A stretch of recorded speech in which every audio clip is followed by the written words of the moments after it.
Bonjour, bonjour à tous. Eh bien voilà, dans la vie, souvent, on fait ce que l'on peut et pas ce que l'on veut.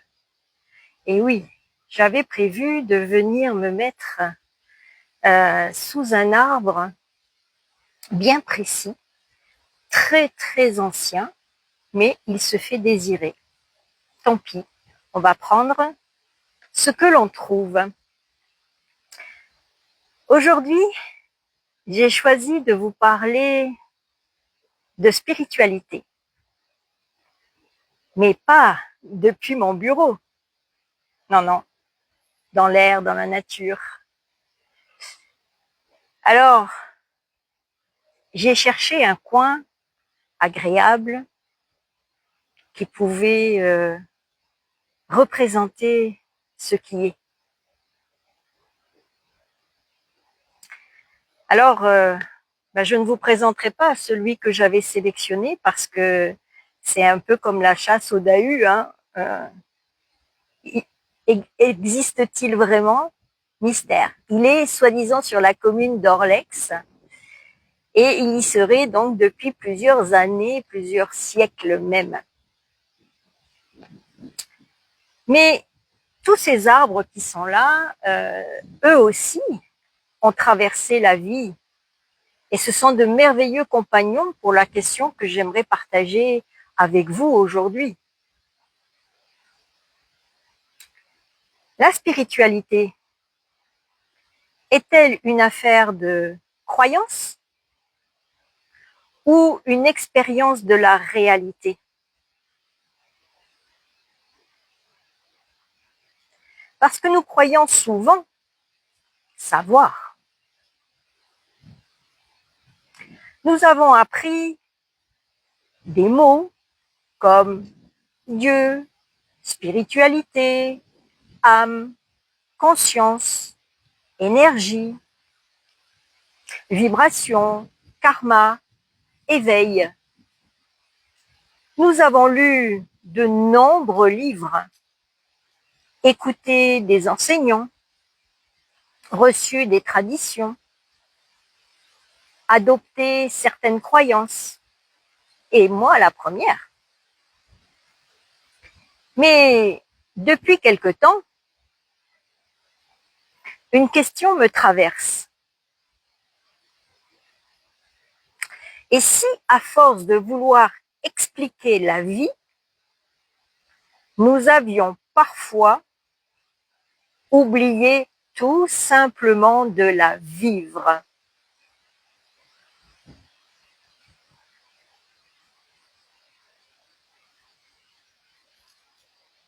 Tous ces arbres qui sont là derrière moi, ils savent pas qu'ils sont spirituels. Ils n'ont lu aucun livre de développement personnel.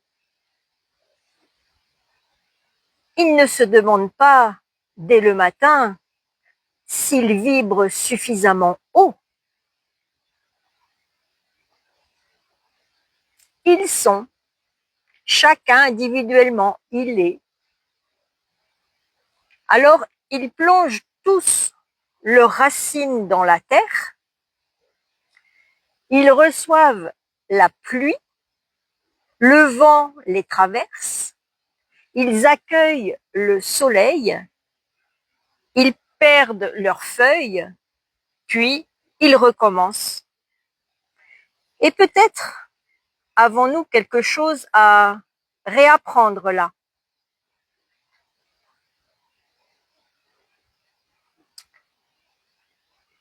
Alors, quid de la matière et de l'esprit? Il y a d'ailleurs quelque chose que j'aime beaucoup dans les mots eux-mêmes. Le latin materia, qui nous a donné matière, désignait notamment le matériau, le bois. Et spiritus, qui nous a donné esprit, signifie le souffle, la respiration. Alors, lorsque je regarde ces arbres, cela m'inspire une image. Voici la matière, le bois, le tronc, les racines, en fin de compte, tout ce qui prend forme. Et le souffle, vous l'entendez peut-être même dans le micro, le vent qui traverse les branches, qui fait danser les feuilles et accompagne la respiration de chaque arbre. Nous avons parfois tellement séparé matière et esprit que nous avons fini par imaginer que devenir spirituel signifiait presque quitter la condition humaine. Mais si c'était l'inverse, et si la spiritualité consistait justement à habiter pleinement notre incarnation, être là, ici et maintenant, dans ce corps, sur cette terre, dans cette vie, avec nos joies, nos peurs, nos contradictions, nos erreurs et nos émerveillements.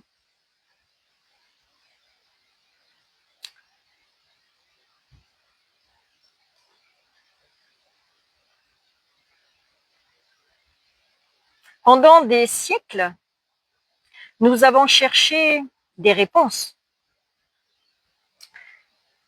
dans les religions, les philosophies, les traditions spirituelles, l'ésotérisme et plus récemment dans ce qui s'appelle le New Age.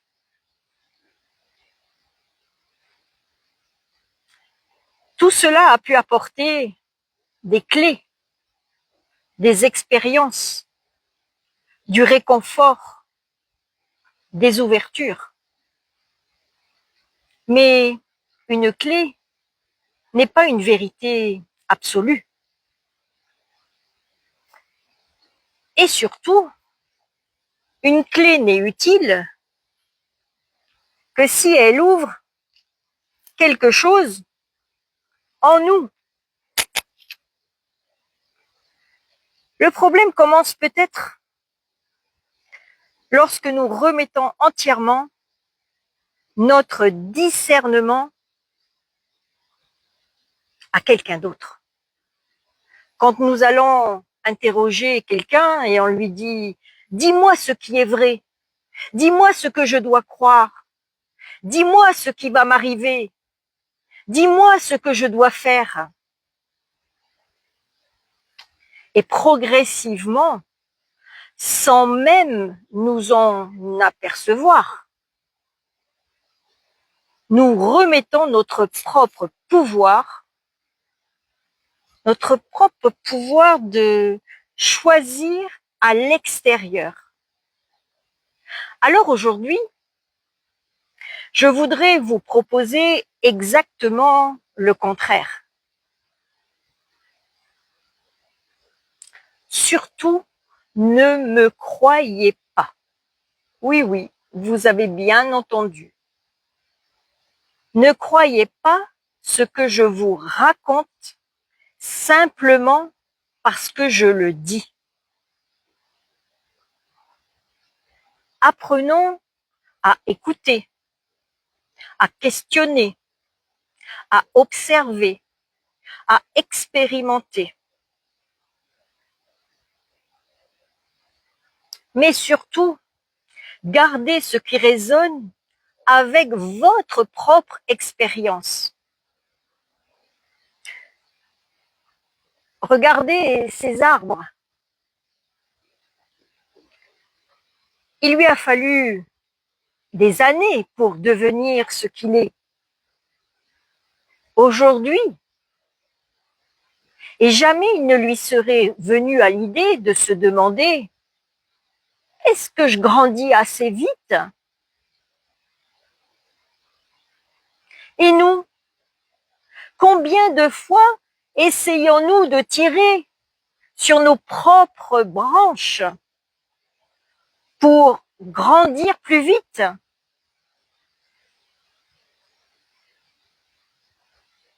Et combien de fois, avec les meilleures intentions du monde, tirons-nous sur les branches de ceux que nous aimons parce que nous voudrions, comment je vais dire, les voir évoluer plus vite. Alors, nous conseillons, nous expliquons, nous insistons. Alors, nous pensons aider ainsi. Mais peut-être qu'accompagner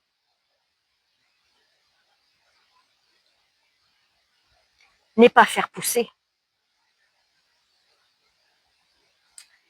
Le garde forestier ou le jardinier ne fait pas grandir un arbre en tirant sur les branches.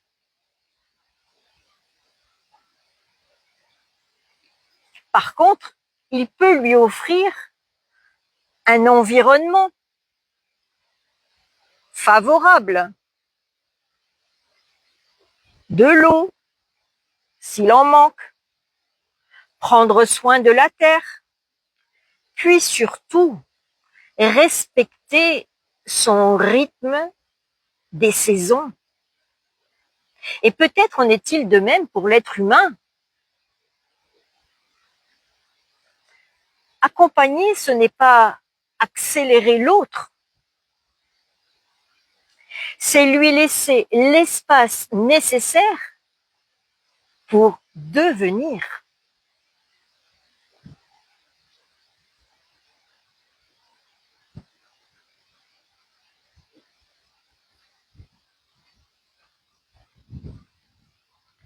Et parfois, celui dont nous devons cesser de tirer les branches, c'est nous-mêmes.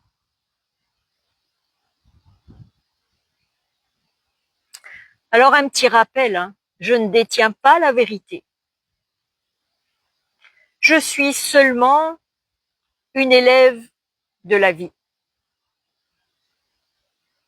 Et plus j'avance, plus je découvre quelque chose d'extraordinairement, oh là là, d'extraordinairement libérateur. Je ne sais pas.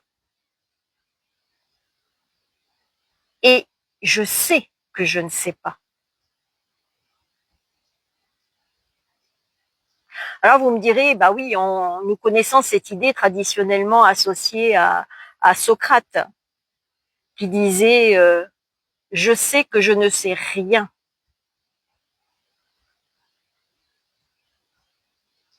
Pendant longtemps, ne pas savoir m'aurait probablement semblé être une faiblesse. Alors qu'aujourd'hui, j'y vois une liberté. Parce que si je ne sais pas, je peux encore apprendre. Je peux me tromper. Je peux modifier mon regard. Je peux découvrir que quelque chose auquel j'ai cru pendant 20 ans, 30 ans, 40 ans ne correspond plus à ce que j'expérimente aujourd'hui.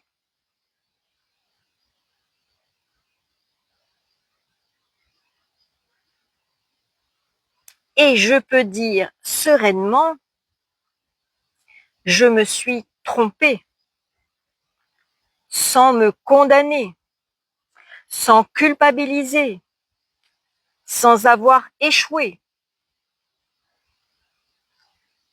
J'ai simplement appris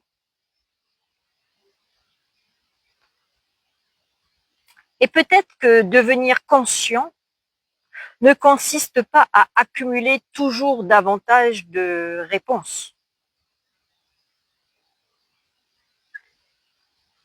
Peut-être est-ce ça, apprendre à rester présent devant les questions? Mais qu'est-ce qu'on fait de nos peurs, me demanderez-vous? Bah oui, effectivement, il y a des peurs. Il y a évidemment des peurs, nos peurs individuelles, collectives. Nous aimerions tellement ne plus en avoir.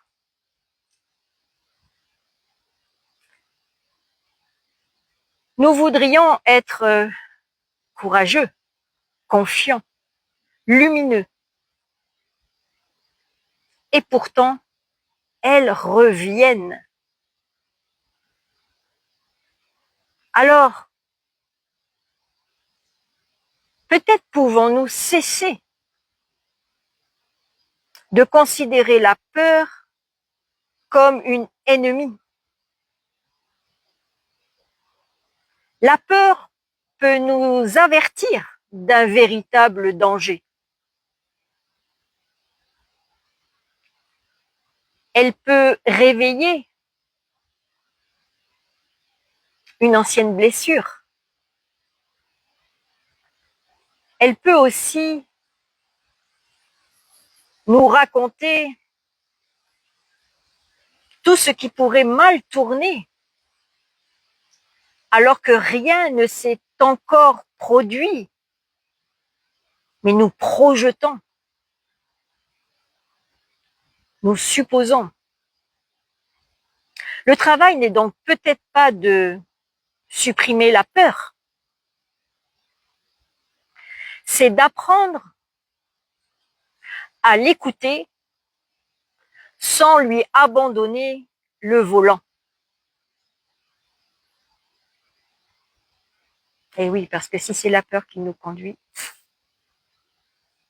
et on peut lui dire merci, je t'ai entendu, merci d'avoir essayé de me protéger.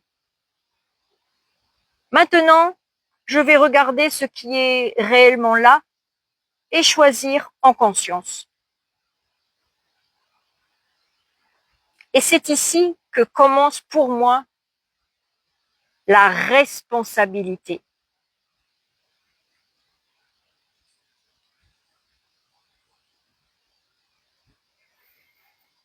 Alors, je ne sais pas si nous choisissons ce qui nous arrive. Puis aujourd'hui, je n'ai plus besoin de le savoir. Ce que je peux observer, c'est que certaines épreuves peuvent devenir une invitation à aller regarder plus profondément en nous.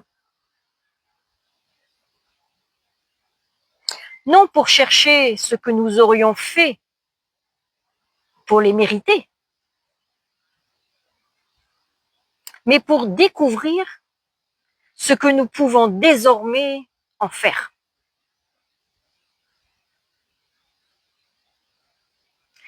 Certaines personnes ont vécu des injustices, des violences, des pertes, des maladies,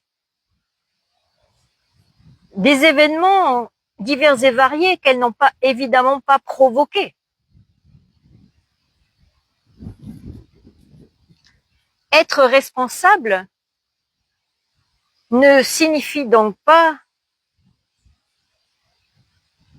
tout ce qui m'arrive est de ma faute. Non.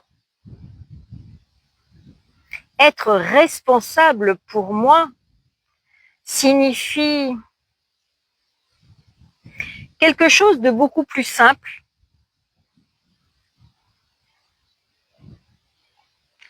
Retrouver sa capacité à répondre à ce qui nous arrive.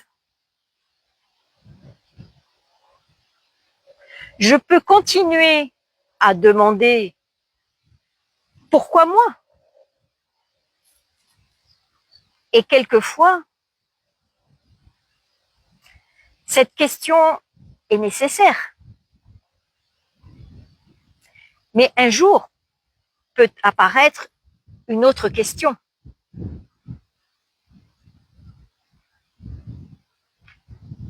Maintenant que cela est arrivé, qu'est-ce que j'en fais? Et là, quelque chose change.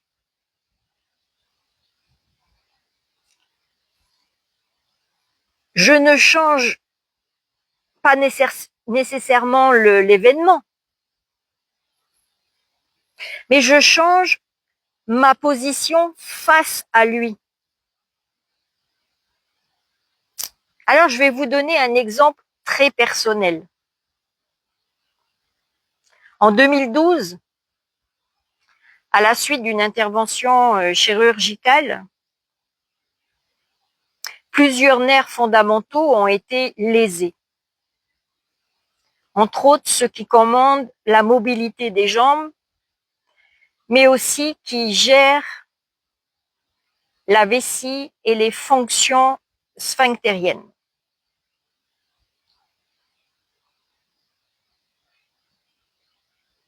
Du jour au lendemain, c'est toute l'intimité et l'autonomie de mon corps qui ont été ébranlées.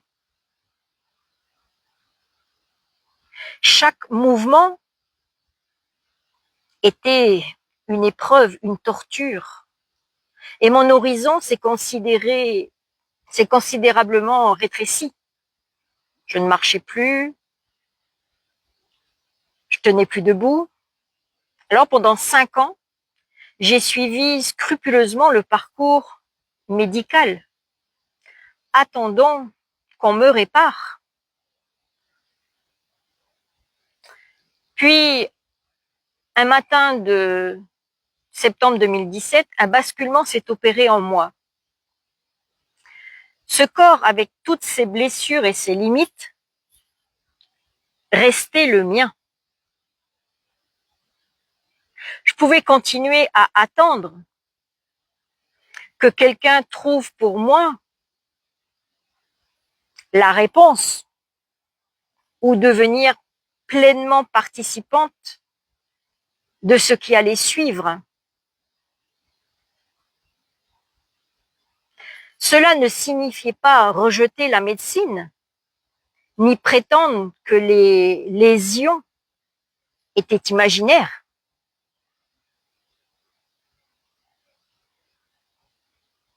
Cela signifiait reprendre ma place.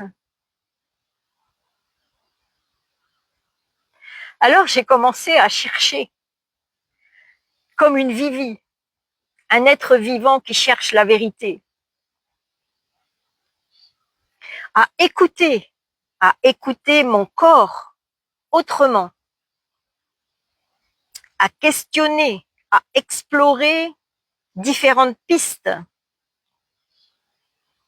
à observer également mes émotions et mon histoire.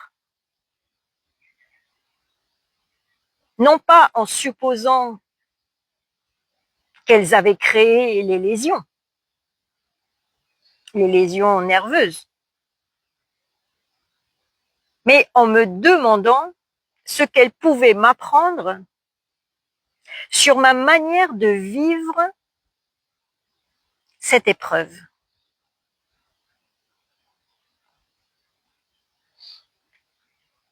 Et une question est devenue essentielle.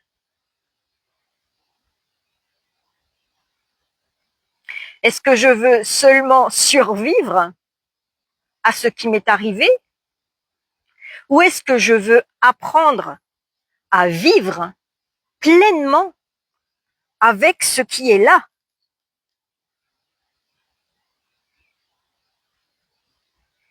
Je ne savais pas où cette recherche me conduirait. Et je ne savais certainement pas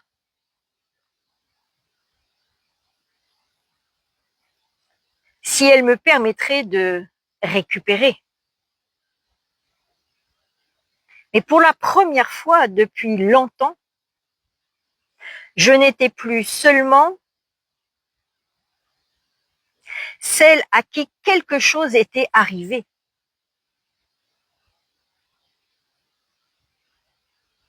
Je redevenais actrice de ce que j'allais en faire.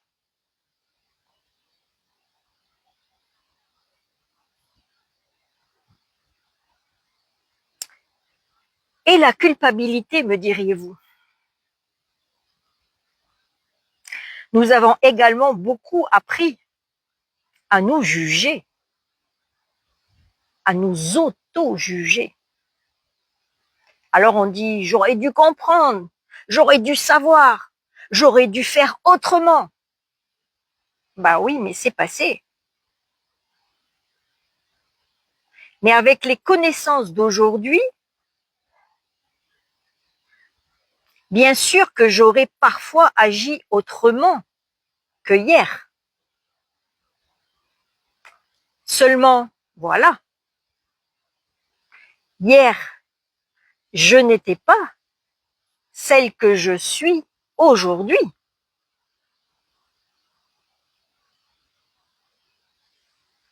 Alors je peux regarder mes erreurs. Je peux reconnaître mes responsabilités. Je peux réparer lorsque c'est possible. Mais je n'ai pas besoin de me condamner pour apprendre. L'erreur peut devenir une information. Et là encore, je redeviens élève.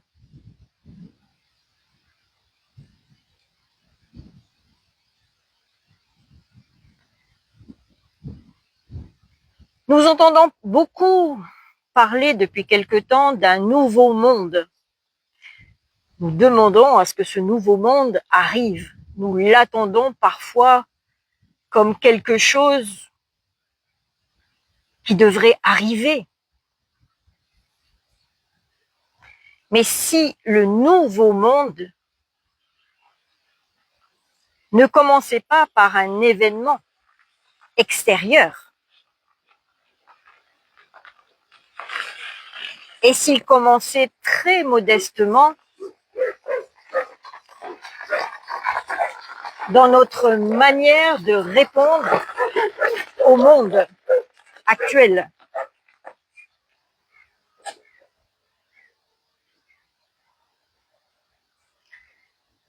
Lorsque je choisis de ne pas répondre immédiatement sous l'effet de la peur, bonjour les chiens, lorsque j'accepte de ne pas avoir raison, lorsque je cesse de vouloir contrôler l'autre, lorsque je respecte son chemin sans marcher à sa place,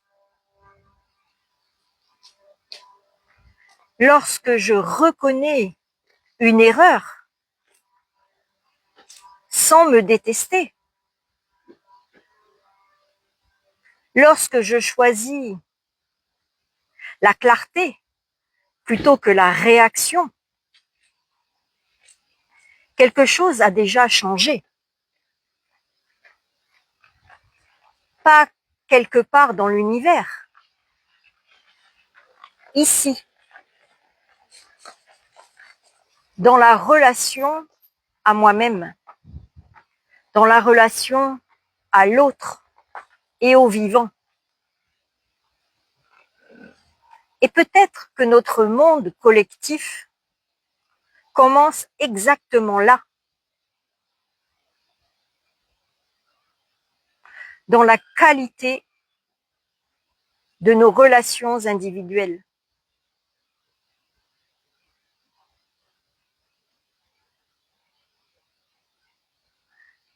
Alors je reviens à ces merveilleux arbres qui m'entourent. Nous pourrions regarder les racines de chacun et les branches qui vont vers le ciel. Il n'a pas renié la terre. Il s'y est profondément enraciné. Et peut-être est-ce cela que j'avais envie de partager aujourd'hui. La spiritualité que je découvre ne me demande pas de quitter l'humain.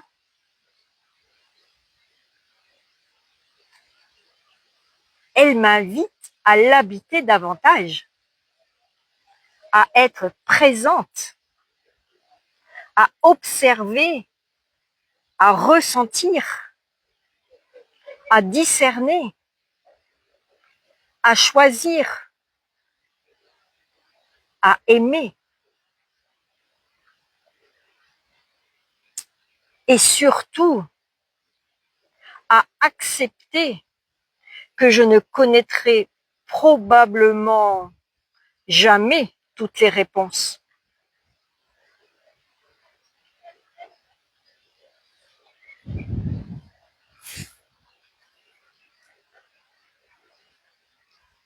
Alors, je voudrais vous laisser avec une question, pas une réponse.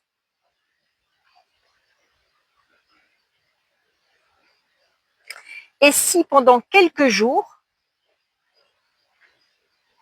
nous cessions de nous demander qu'est-ce que je dois croire, pour nous demander à la place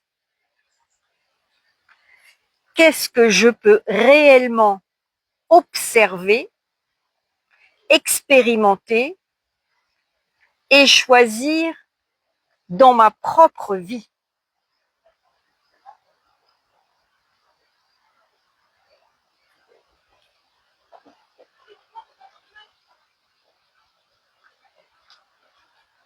Peut-être que la spiritualité commence là. Non pas lorsque nous avons enfin trouvé toutes les réponses,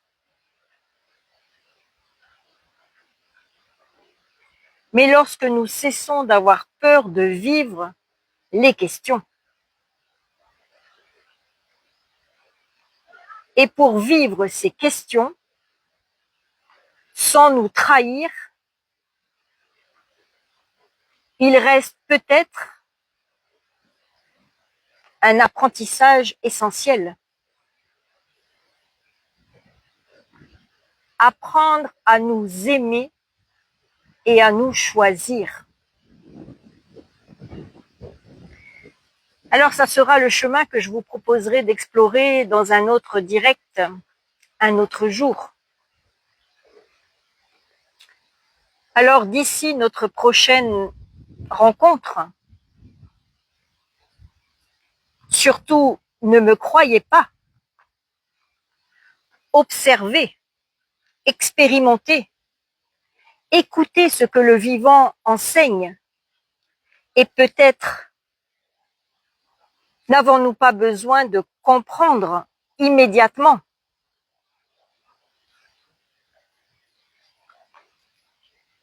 tout ce que nous traversons.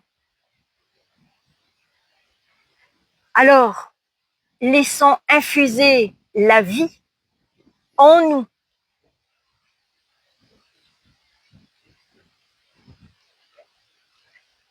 Et prenons soin du vivant que nous sommes aussi.